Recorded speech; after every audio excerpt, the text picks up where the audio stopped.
Let's talk about manhood. It's a very peculiar moment for sort of what manhood means in society. Yeah. What we have here is a video between Ben Shapiro and Vodi Bakum, and in their interview they tackle the issue of society's attack on manhood. Ben kicks off by stressing the point that manhood is in crisis and men are in crisis, and the evidence for that is that 1. The feminists are calling men good for nothing just as war is good for nothing. 2.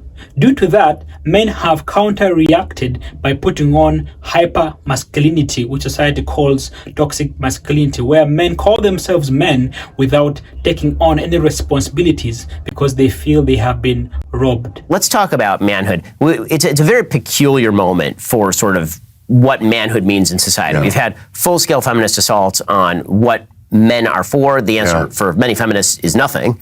Right? Like war, it's good for nothing. And then you have a simultaneous sort of backlash that has come in the form of actual toxic masculinity, meaning men acting poorly, pointing out that men have sort of been robbed of their initiative, that men have been robbed, and all that's true. But then the reaction is, okay, so the more muscular I act, without actually taking on responsibility, the more I'm a man. Right. And so you're seeing the sort of manosphere online, which has picked up a lot of steam. Hyper-masculinity. Yeah.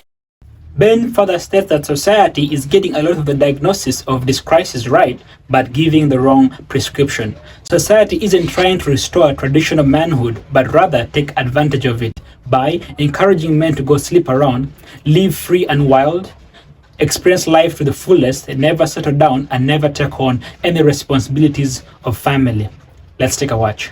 And what I've said about it is that they're getting a lot of the diagnosis right, and they're getting a lot of the prescription wrong. Yeah. They're correctly pointing out that men have lost their way. They're correctly pointing out that men have been feminized, that a lot of what men were supposed to do has been taken away from them. But their answer is not to sort of restore traditional manhood. Right. Their answer is to almost take advantage of the failures of the system. So be as promiscuous as you want, nail as many chicks as you want. Go out there and experience life and never settle down, never have